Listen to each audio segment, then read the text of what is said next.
Hey guys, how are you tonight? Hello, hello.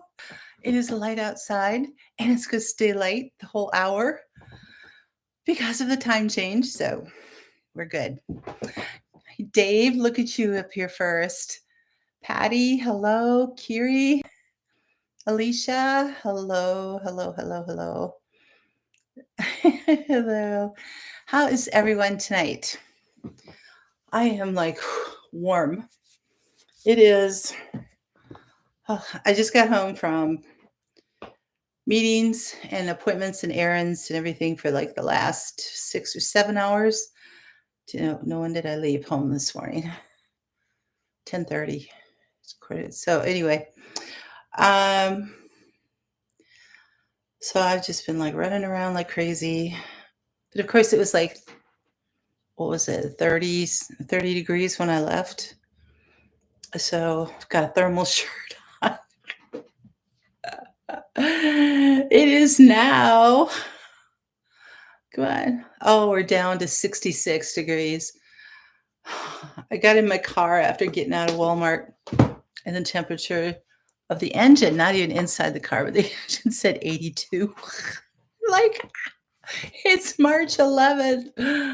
Oh my goodness. It was warm. Oh, thank you for letting me know, Alicia. I will definitely be praying for her. Who let all the flies in the house? It's cold and windy there. I wouldn't mind a little bit of chill yet. It's like we deal with such hot summers, and it's like we look forward to the months of coolness. I mean, it's made for a really nice long spring, so that's been good. But I don't know. I think we're gonna be in for a hot summer. We have been very dry though. We haven't had any moisture for the last time it snowed. And that was, a half inch or something of snow, which would be a fraction of an inch of rain. Um, it's probably a month, maybe. Since then, we had a total of like 7 inches of snow all winter, and like very little rain at all. Everything's parched, dry, everything's you have a short sleeve on? I really need one on. It's 70 in the house. I usually keep it at 68, but the sun coming in, everything just kind of like warmed it all up. So, Christy, hello. Oh, so you finally got it done. Oh, good for you, Alicia. Good. That'll be healthier for your system if you don't have all that stuff going on. So, um, no, no snow that winter. Okay, well, good. You had very little snow, but you had 12 inches of rain. Oh my goodness. This year, so like since January 1st, like in 2 months, 12 inches. Oh, and that's like, oh, goodness sakes.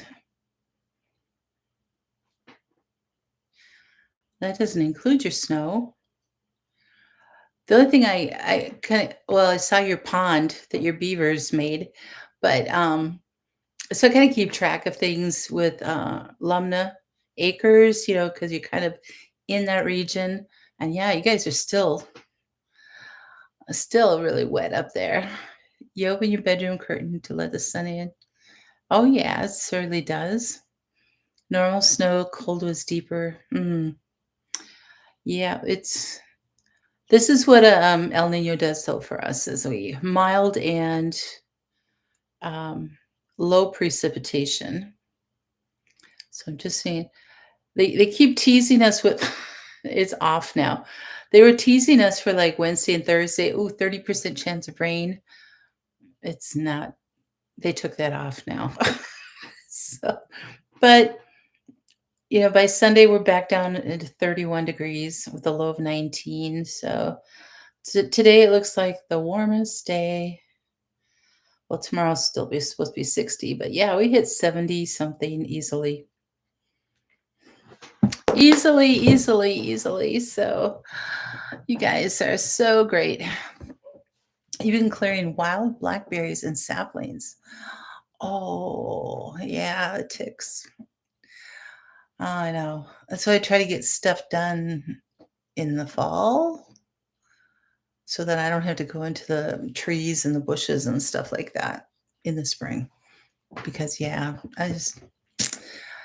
we have a lot of, um, I should say, well, I don't know if it's a high percentage or whatever, but there's a good number of cases of West Nile that go on along around here. So, and that's all from ticks. So, um, I just no West Nile, West Nile. That's from mosquitoes, right? Yeah, West Nile's. Sorry, Lyme disease. So, my niece got Lyme's, and she still deals with it. I mean, it's been 15 years or something like that. So, first 4 goats kidded. Yeah, 2 goats and the girls paint. Oh my goodness. One was, oh, hey Bex, how are you?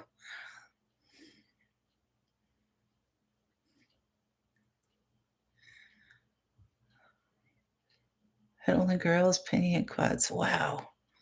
That is tough. 4. Oh my goodness. Were the kids really little too? To 10 feet of snow this winter. That is just a crazy, crazy, crazy. So much to be done. Yeah, not typical for you. Okay, yeah. To build an igloo, that would been a good idea. You wouldn't even have to make stacks of things. You could just like dig it to the snowbank. Yeah, just do that. So, you're supposed to you're finally supposed to get a few days in the upper 60s and the 70s. You would have loved today. So, Lyme and Rocky Mountain fever there. Okay, yeah. First freshener, first pregnancy. Oh, okay. Oh, small babies. Yeah, I bet. I bet. So, what have I been up to this last week? Um, I have been painting, trying to get my room done. I put up some new blinds yesterday in there. Because the other ones I had in there, they were just mini blinds, and they've been up for 28 years. And there's enough dirt and grime and dust and everything that gets into the mechanisms of them, and so they end up um, just kind of grinding to a halt. They don't. You have to like really pull on them to even pull them up, and they don't want to move. And so I'm like, you know what? I'm painting everything, freshening it up. It's like we're gonna get new blinds. It's about time after 28 years. I'm gonna get new blinds. So I got those 2-inch wide faux slats, and so they're all in white to match the trim and everything else in there in the window. And so got those in and got them up last night, and they look really good. So was pretty happy with that. What do we hear? You to walk so you can enjoy it. Oh, Patty. Oh no. All the kids are doing great. Lots of kids running around. Hi, Joy. How are you? Patty will be praying for you. So, anyway, so yeah, so I got my room finally painted, got the last bit. I kind of painted in sections and then had to move furniture and then paint another section and move furniture. I had to move my bed this morning, so I got all the whole rest of that, almost one wall done. And so everything's all one color and it looks good. Looks really nice. So I'm pretty happy with that. So, um, Anyway, I was supposed to have a new quilt show up today so I can make sure that it matches my paint and stuff. And just got a note from Amazon that said, "Oh, we're sorry, there's gonna be a delay. It'll be here Friday instead." And I'm like, "Okay, hopefully I'll be able to get it." So, progress is wonderful. Yes. So anyway, yeah, so I did that. It's been so beautiful outside. I should really be working outside, but nothing is growing, nothing is doing anything. It's just status quo. It's just brown. It's just everything's dead. It's just all that. But I'm bound and determined to get those rooms done. So I've got 2 out of 3 of the bedrooms painted. I still have to kind of put the rooms back together again, everything. But I have one more bedroom to paint, and then I have the hallway to do. So my deadline for that is Easter. I want to get it all done, everything, so that by the end of March, my projects inside are finished, and then I can focus on outside. So that's my plan. So it better not get too warm before Easter. You saw a short say, "Husband is blind and a tactile quilt came in the mail." Wow, that is cool. So you want Amazon delays or lost or damaged? Yeah. Um, that's really cool, Carrie. I can see you because back in the day when my kids were really little, this is like 30 years ago, um, every so often we would paint shirts and stuff like that. And you get the little tubes of different shirt paint and the stuff that will go through a dryer, all that kind of stuff. So anyway, little tubes of it. And I can see because, it can make it pretty if it's a good gel one, it can make it nice and hard. It's not the like, the paint that just spreads and makes a color, but the gel ones that get hard. I can see doing, on cloth for a quilt or something, doing that paint in the dots and different things, and so letting it dry and that would be so cool. Ah, that's neat. Neat, neat, neat. The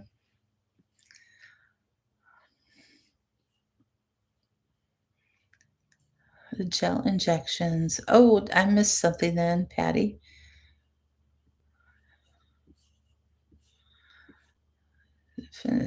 Sorry. Um, you never had a lost parcel from Amazon, only delayed, thankfully. Yeah, I don't think I've had anything lost either, just delayed. Sewing made it tactile. Okay. Well, that's very creative. Absolutely. Um, you only had 1 or 2 rounds of bad knee, almost done with round 1 of your other. Ooh, yes.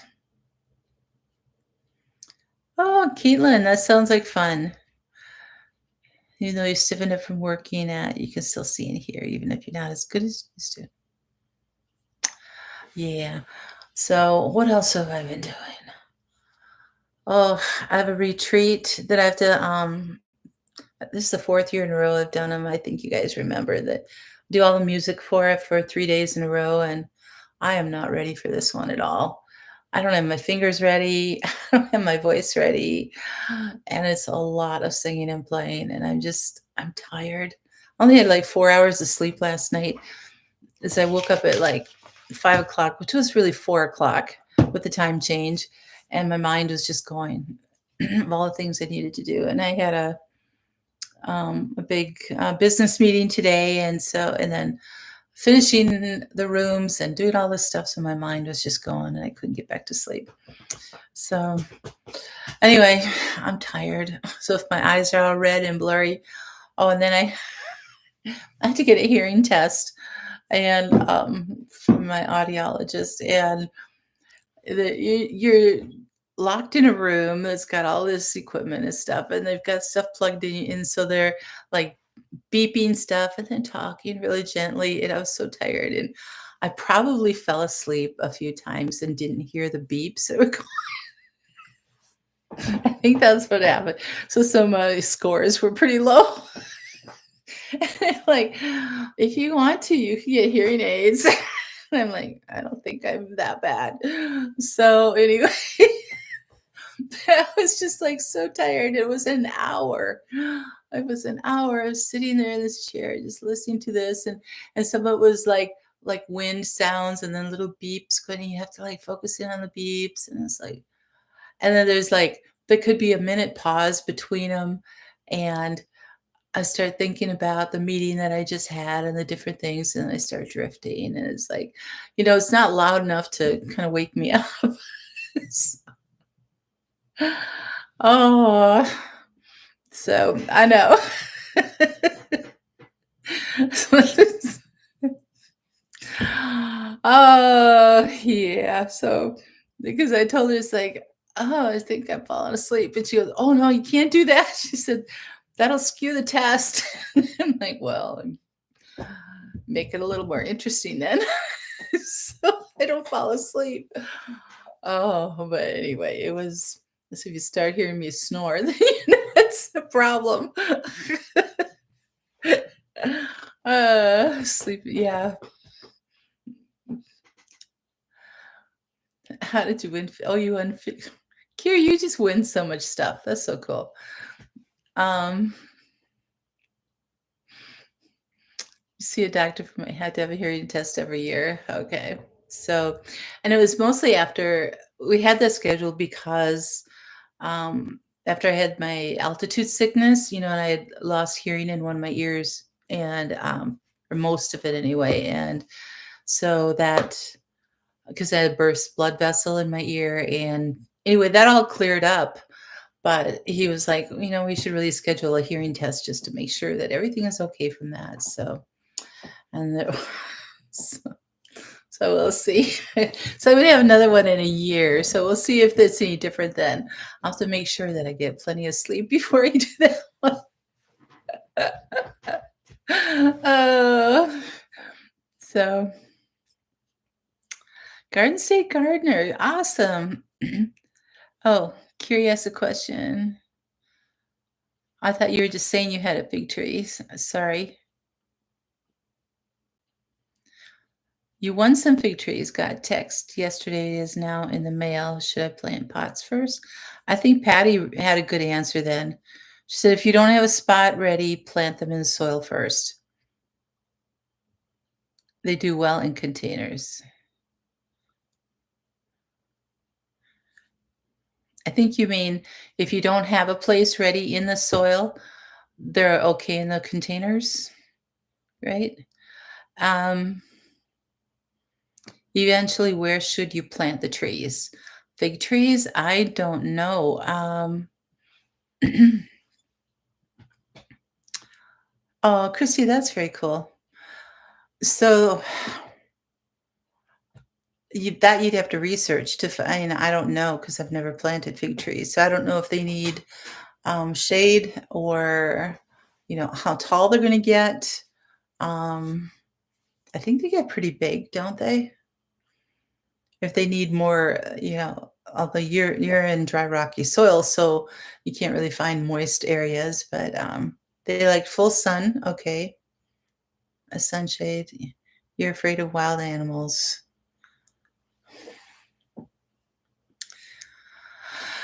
Okay, size depends on the variety. Okay, so I would imagine wherever you bought it from, if it was from online, you could be able to. Oh no, you won it. That's right.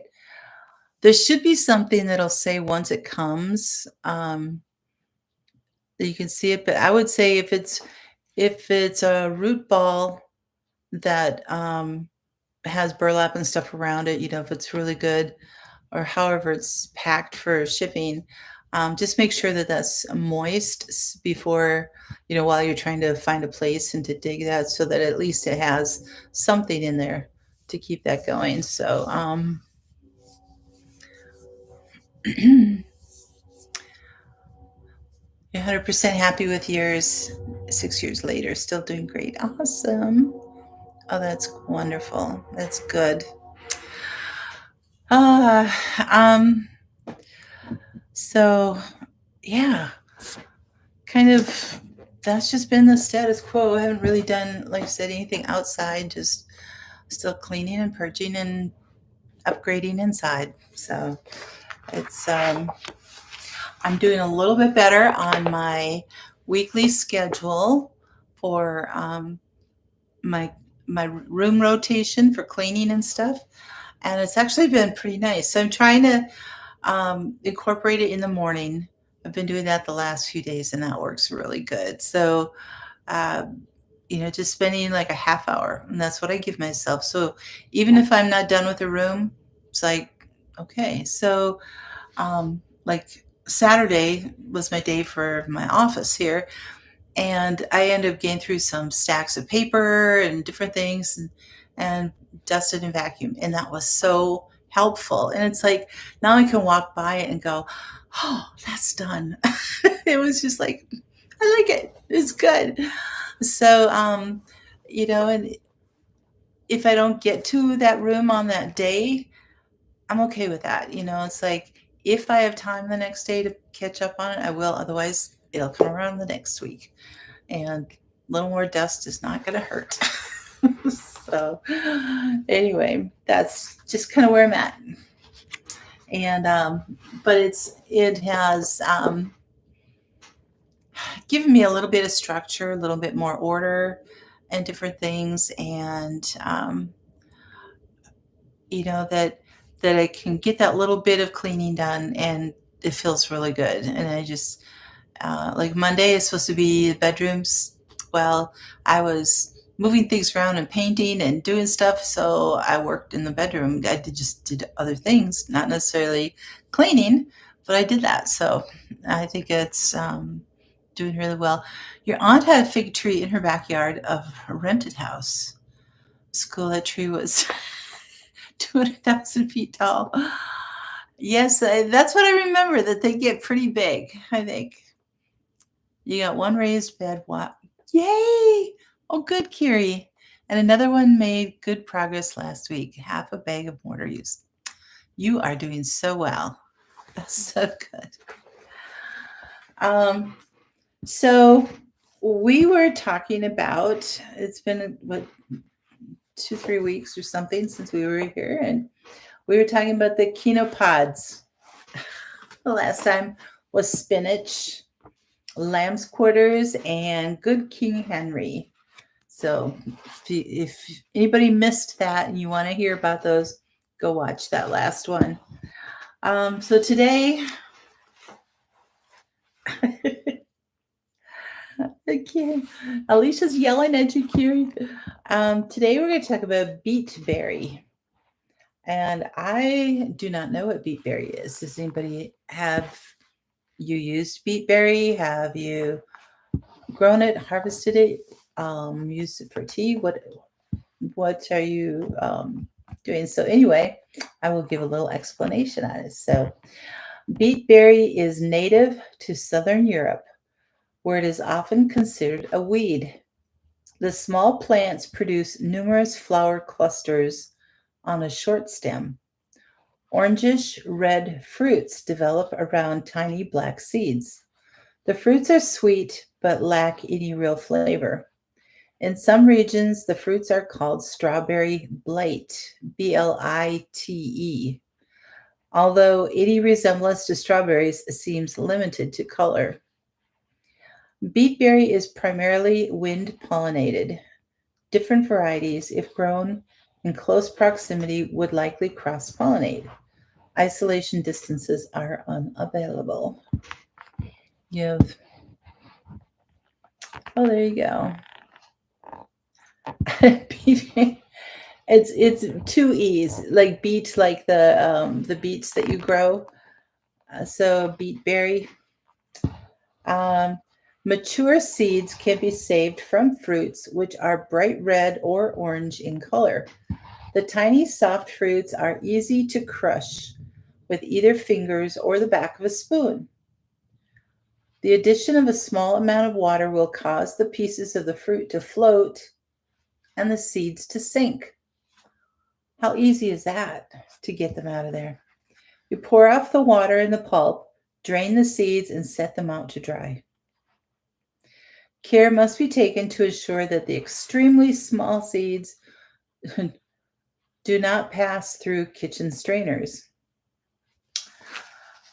They don't go any further than that. So it's like, okay, if it goes down your drain, is it going to grow? No. It's an outbreeding annual that grows as a weed in many climates. Usually it is direct seeded. You plant in full sun or partial shade in the early spring. The plants should be thinned to 6 inches for food production or 4 inches for breeding purposes. Beetberry is not commonly grown in the Northeast or in the Southwest or in the Maritime Northwest. So that's half of you guys here. So that would be Dave and Alicia, and the Northeast. What did I say then? Oh, then Connie and Patty, and where is it? The Southwest. Eli, if he's here, I don't know. So you're advised to have double knee replacements if that helps you decide. Surgery is often the surgeon's. Yeah, because it's what they do, right? Hey, Sweet Earth Farm, how are you? Oh, Sunny Preps, how are you doing? Finally made it to a live. Welcome, welcome, welcome. Good to see you. It's called strawberry spinach is what it's called in most seed catalogs. Beetberry? Well, that's neat. They don't mention a thing here about strawberry spinach. I think I actually have some seeds for that because it just looks really good. Strawberry spinach. Okay. So, where are we going? You got to go put animals up. Not used to the time change. Oh, happy birthday, Christy. And you have a good evening. Be careful out there. You just start going backwards. Yes, I agree. I agree. So, yeah. I think it's past time. Past time. The strawberry blight, it's a BLITE, not like the disease. It's a different thing. So, good here. You were unimpressed. Oh, okay. Well, nobody needs to eat it. I'm just following the book. Following the book. Okay, the next quinopod is quinoa. Quinoa. Quinoa is a native of the Andes Mountains of South America. Do you guys know that it grew in the Andes? And has been the subject of much recent attention. Grown like areca, quinoa is well adapted to climates above 8,000 feet in the Andes. I want to say above 8,000 feet. They could grow that in the Grand Canyon, where I got really sick. So, but it's probably too dry there, I would say, because it's the Andes, and they have a lot of really good precipitation there in the Andes. Most varieties are short day sensitive and do not produce seed until very late in the season when grown in the United States. Although selections from the southern Andes are adapting well to comparable North American latitudes. So the southern Andes are going to be very cold. Very cold. This will be more like me and northern Idaho. Canada. Canada. All right, good night, Christy. Until after this. Oh, that's good, Query. That's awesome. Because they're used to the sunlight time, right? The sunlight daylight time, they don't care about the clock. Okay. So they're starting to find some ways to adapt it to growing in the United States. Quinoa's green or slightly greenish purple leaves are eaten like spinach. Many different varieties have developed in a vast range of altitudes throughout the Andes. Seed colors include white, ivory, pink, red, and purple. I don't know if any of you follow J House vlogs at all. It's a family. I started watching them years ago, and because it was like the first channel that I ever knew that hit 2 million subscribers. I'm like, what? So there was, what are they? The YouTube influencers, or I can't remember the name of this channel, but anyway, they were interviewing the dad, Jeremy, on this, and he, they wanted to find out, it's like, what have you done? What did you do? How did you get to 2 million subscribers? And so he was giving his spiel. And so anyway, it's a family of 5 kids, mom and dad, and they uprooted their family from Kansas City and moved to Puerto Rico, where they've been living and then kind of going back and forth. And anyway, they are on a 1-year world trip with all their kids. And so they've been going from country to country. And so in some of the areas, they're spending 3 or 4 weeks there, so it's just kind of like really learning the culture, the country, and everything. And right now, well, it's probably a month or 2 past already, but their current videos are showing them in Rwanda. And one of the things that they did, they were spent a day or 2 with a Rwandan family, and going out into the field or their garden and harvesting their quinoa, and then coming back and shucking it all. And then how when we have dried beans, we soak them and then cook them down to soften the outer shell. What they do, and anyway, they had this bowl of all different colored quinoa beans, and so that's what it reminded me of when they're talking about all the variety of colors. But anyway, what they do to cook theirs down, they actually sit there and peel off the outer shell of each individual bean before they do. It's like you got this bowl of, a couple thousand beans, and you're going to sit there and just like peel them off one at a time. So anyway, they're it's great to watch because it's given them not only a great appreciation for so many things, but showing other people too. But like some of the stuff, I was just like, they were so astounded that somebody was growing herbs in a little garden outside their house, and it was like, yeah. They're like, we've never seen that before. That's so cool. They have like rosemary and thyme, and so it's like, uh-huh. Or they were in Germany, and they couldn't find laundromats to wash their clothes and different things. You got a family of 7, that's going to be a bit. And so they'd gone through all their clothes, and they were just like, we can't find a laundromat. We don't need. It's like, boy, it looks like people hand wash. How do you hand wash clothes? They were like, they put it off as long as they could, and they just didn't know how to hand. So finally they learned how to hand wash their clothes. But I mean, it's just like, it's great experience for them and everything. But as a homesteader, it's like, yeah, I've done that.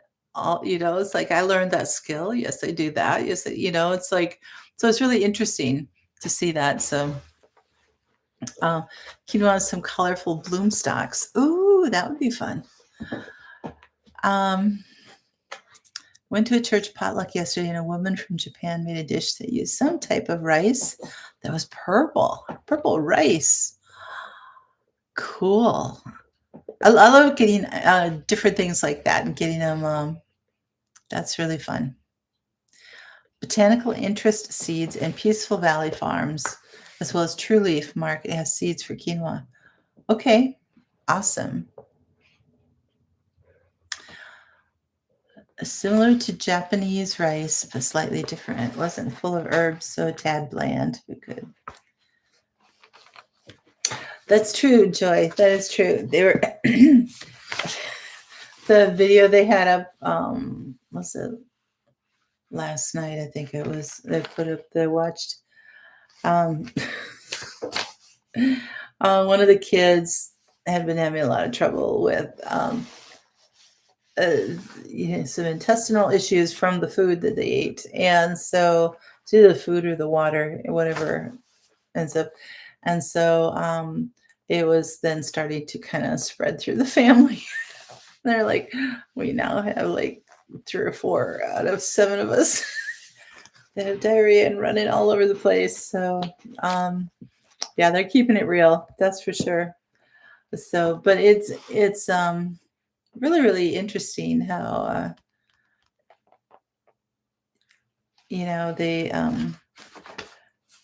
they even with all of their experiences and everything else, like how they're so used to having all of the conveniences of American life and everything, and so it's yeah, kind of cool. Um, let's see. You've made it before, but it's been a while. It's nuttier than Rick. Okay. Tablespoon and went back up more. Purple rice is supposed to be good for blood pressure. Mm-hmm. I'll have to see if I'll get that sometime. So anyway, quinoa's flowers are perfect, it says. Oh, sorry, I skipped a part. Quinoa seed is very bitter and must be soaked, washed, and rubbed in several changes of water before being boiled for cereal or added to stews. I wonder if that's why they just went ahead and peeled off the outer shell. Ah, because they were so pretty, the whole bowl of all the different colors. Interesting. I bet that's what they did. It's like, well, we'll take the time for it because it doesn't taste good, even if you boil it. But so the flowers are perfect. Different varieties grown near one another would probably be crossed by insects or the wind. Quinoa is not related to, nor does it cross with amaranth. So I wonder that's where you start getting all the different colors because they start cross-pollinating like crazy. For the rice, we never heard of it before. She said it's available at the Asian store. Oh. Okay. So quinoa is an annual, but there is conflicting information on its inbreeding or outbreeding tendencies. Many varieties are short day length sensitive and must have an adequate frost-free period in order to mature in the late fall. Not good for the north. So you southern people, you can do that. Usually direct seed. Seeds germinate best at 70 to 80 degrees Fahrenheit. Plant in full sun or partial shade in early spring. All these different varieties and everything. It's actually kind of beneficial and fun to be able to have a little bit of a garden space where you can just try something, even if you put in 3 or 4 plants, it's like, okay, just going to try that. I'm not going to do like an acre of quinoa or something, but just to see how it grows, how you harvest it, where the seeds are, different things like that. So I think that's kind of it's a great test of things. So some years I'm just like, oh, I just got to keep it basic because I just need to do that. But some other years I like to try experimenting with some different things. Like when I grew the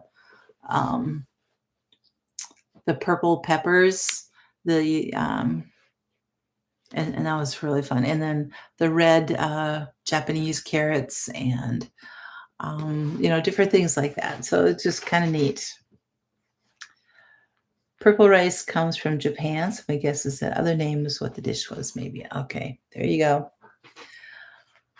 So, quinoa, not commonly grown in the mid-Atlantic, the southeast or Gulf Coast. That's what they say. Upper Midwest, quinoa could be direct seeded as early as the ground can be worked. Plants like full sun and average water. Average water. So, all right. This is going to be a long hour. I'm tired, you guys. I might just cut it short. I don't know. Oh, what do we have here? So, what is your favorite non-American food? In other words, just like like you're talking about the Japanese dish and rice and everything. Do you have a food that you really like that's you know, and I don't want to say just pizza because it's Italian. It's just like let's get a little bit creative here. Like do like Mediterranean, French cooking, um, you know, uh, something from the Caribbean, lasagna with ricotta cheese. Okay, Thai. There you go, Joy. Okay. Anybody else? Okay, if you're just a hamburger and French fries person, then you need to broaden your taste buds a little bit. Okay. So I only had 2 takers there. I lost a couple people in here. I think I'm tired. So am I boring tonight? No.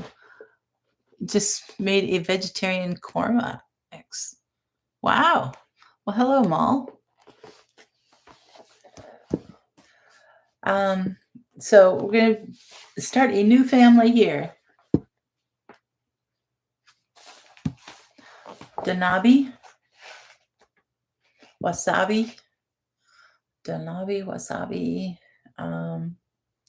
What would be not kimchi? What is a korma? We love to learn. Korma. I don't know. Hello, Spring Flower Dark. Indian food. Ooh, got a few takers for some Indian food. What is korma? It is an Indian dish consisting of meat and vegetables braised with yogurt, water or stock, and spices to produce a thick sauce or gravy. That looks really good. There's probably plenty of what is the hot Indian spice? I can't think right now. Oh, Magreed, hello. Never boring. Oh, thank you. You're looking something up, so you changed your name, so I didn't know it was you. MOL. Magreed O'Leary. That's very clever.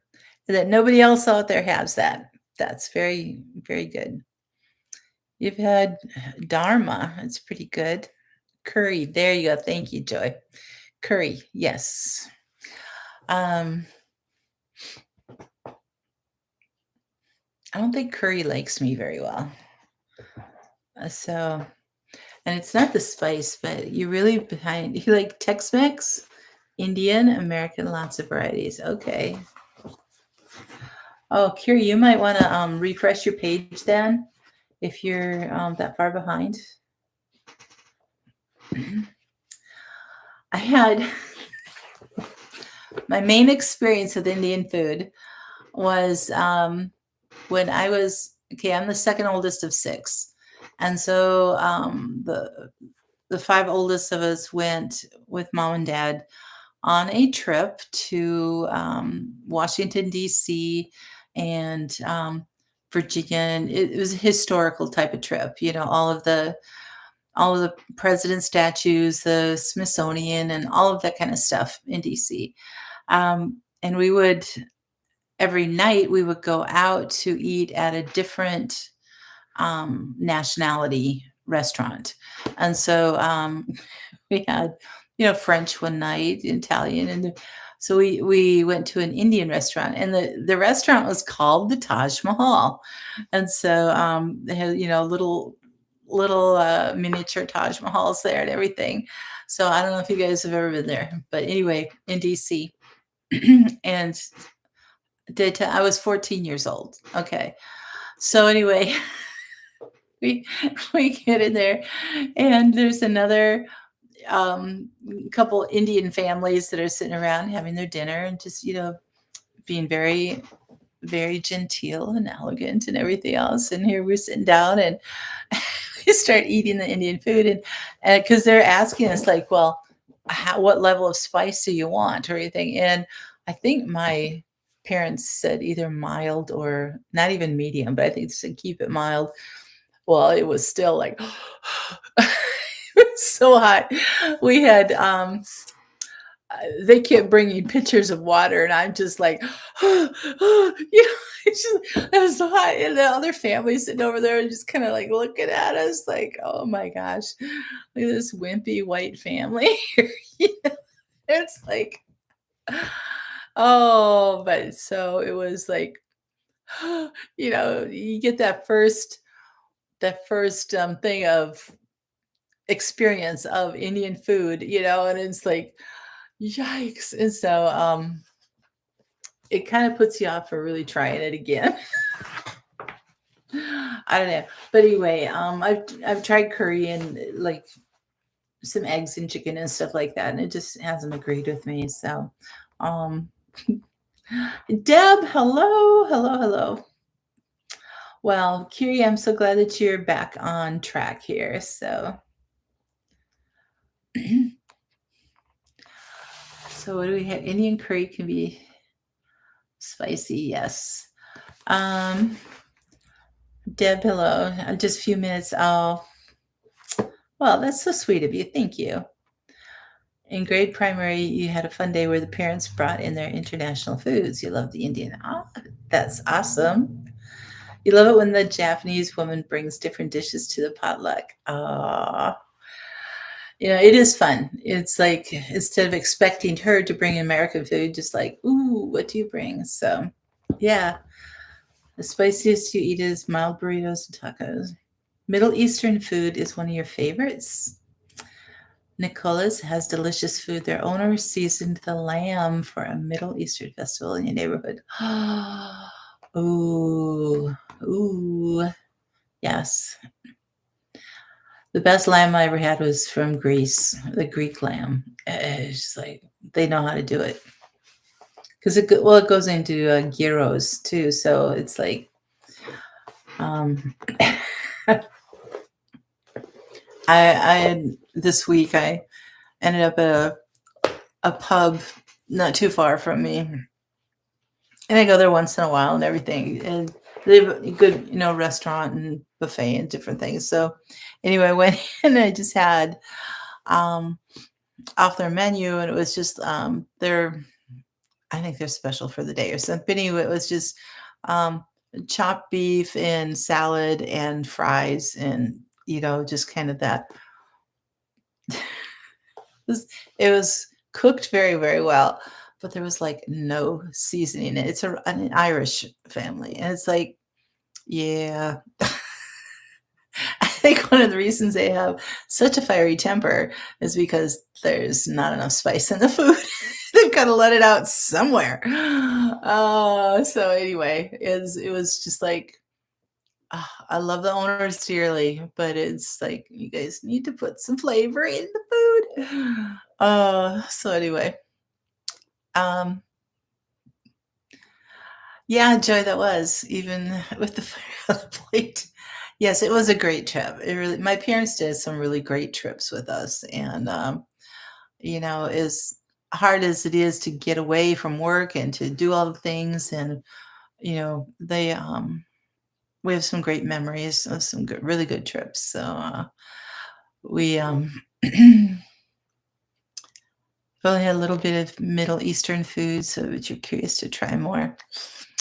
Yeah, if you like Indian and Thai and stuff like that, yeah, yeah, get the Middle Eastern. Mhm. Maybe you weren't the one that said Thai. I don't remember. Portland's a foodie town. Falafel. Ooh, yeah, yeah, yeah. Tabbouleh, Smyrna beef or chicken. Yum. You couldn't do I know, Patty, right? No seasoning. It's like, and I'm like taking the salt shaker and everything. It's like it helped a little bit, but it's like there's absolutely no. I mean, I use like a lot of garlic and even just the a seasoning salt and everything. It's a Himalayan seasoning salt, but it's got garlic. It's got other flavors in it that you put in there, and it's just like there was just nothing. And I'm like, okay, well maybe the fries taste better. It's like no. It's like maybe the salad will do it. And it's like no. I'm like, okay. So I ate about half of it. The rest is in the fridge right now. So, oh, I know.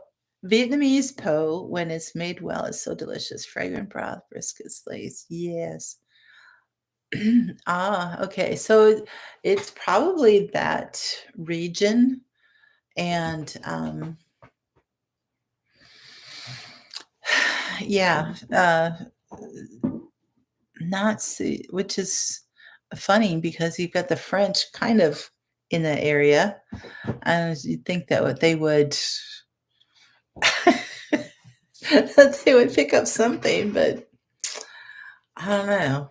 They so anyway, I've been to their buffets before. He does really good on bacon and chicken, fried chicken and ribs and stuff like that. But this meal had just no flavor. So anyway, yes, I like Mediterranean. Caribbean food is really good too. There's just interesting flavors and the things they put with it, like that you would never think of. Um, like adding cinnamon and plums to a stew or meat, different things like that. So he worked for two Persian men for a while. Oh, the bread that came out of their ovens. Ooh, yes. You brought salad to the potluck, but you only a variety of lettuces and radishes had to get a cucumber, tomato. It's like, I have a really good salad dressing recipe that can take just plain lettuce and make it into a delicious salad that, in fact, let me see if I can remember it off the top of my head. Let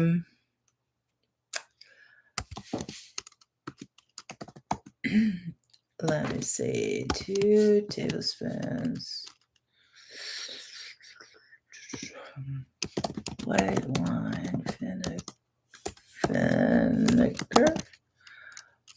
2 tablespoons sugar or maple syrup. Oops.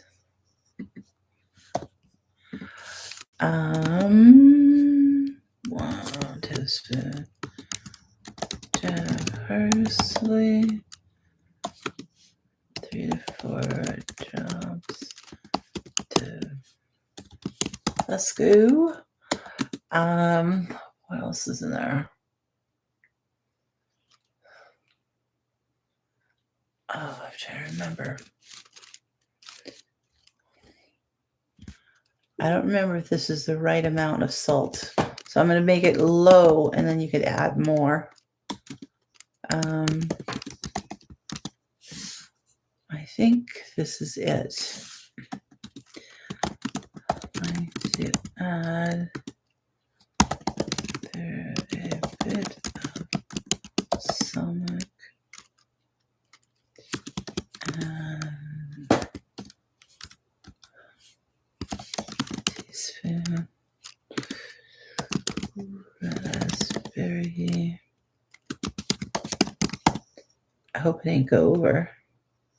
There we go. It is so good. And every holiday when they go, "Oh, Kathy, bring the salad." It's like, "Okay." And they're every single time, this is my family, and they're just like, "Oh, the salad is so good. What did you do? You have the best salad." And it's like, it's just lettuce and some dried cranberries and, maybe some, so it's just like there's only 3 or 4 ingredients in there, and it's like it's nothing magical, but it's the dressing. So anyway, it works really, really well. So, um, lettuce and radishes from your garden. Oh, Kiri, that's so awesome. Love trying new foods. Your Russian neighbors are always feeding you out of their kitchen. If you go to their house to visit, they feed you. It's probably part of the Russian hospitality, the culture of their people and stuff. Ginger-based salad dressing they use at most Japanese restaurants is fabulous. Ooh, yes. So, so anyway, I think those were the because I've made it so much, but I always triple the recipe and then put it in a bottle and leave the bottle in the fridge. So then I just shake it up because it separates, but I just shake it up and then pour a little bit on, but it lasts a long time.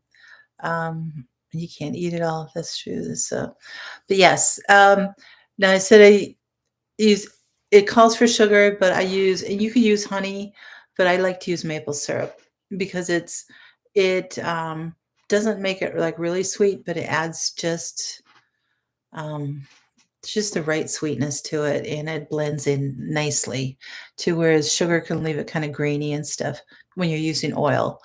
Um, Now the vinegar, some people I like to use the white wine and then add the raspberry extract to it because then I have a raspberry vinaigrette, so it's really, really good. But you could use, champagne vinegar, you could use all balsamic if you want to, but sometimes like I said, I'll add a little bit of balsamic just to give it that body to it and things like that, so that works out really good. Um So anyway, we got talking about international food, which is awesome. Is that cool? So I'm going to save this for next time. We don't need to get into a whole new thing in the last 2 minutes, right? So anyway, yeah, it's international food is fun. It is great, and in watching that family that's going around the world, their kids are really doing well. I mean, the youngest I think is I want to say 6 or 7. The oldest is 15. And so, but they're all been willing to try the foods of the country and not only try eating it, but trying to make it, different things like that. So it's like, really great to see. I hope it encourages more kids that are watching that channel to, to try new things too and to go, oh, okay, well, that kid's eating that. I suppose I could try this thing. And, so anyway, yeah, it works out really well. So interesting. Yeah, forget about saving the seed. We're going to eat. Oh, so your watermelon radishes bolting. Oh, here comes the seeds. Okay. Yeah, you must be getting warm already there, Kiri. Have you seen Countryside Acres? They're in Russia. No, I'll have to check them out. Thank you. Eat the radish pods. There you go. All right, Deb. Thank you so much for being here. Appreciate it. Countryside. I'm going to write that down. Countryside Acres. It's always kind of fun to watch different things. All right, guys. Our hour is up. See, we got talking about food, and time just went on by. That was good. That was good. Now I need to go figure out what I can have for dinner because I have a meeting in a half an hour. So dinner might be after 9 o'clock. So anyway, you guys, yes, I do need to get some rest. So thank you so much for being here. You guys are amazing and awesome. Thank you to my moderators. And you guys show up every week, and I really appreciate it. And so, anyway, we'll talk to you next week. Um, Yeah, I'll probably just talk about seeds because I won't have anything else prepared. So anyway, take care. God bless. Always have hope. It's so important to have hope. So anyway, we will catch you on the next one. All right. Good night.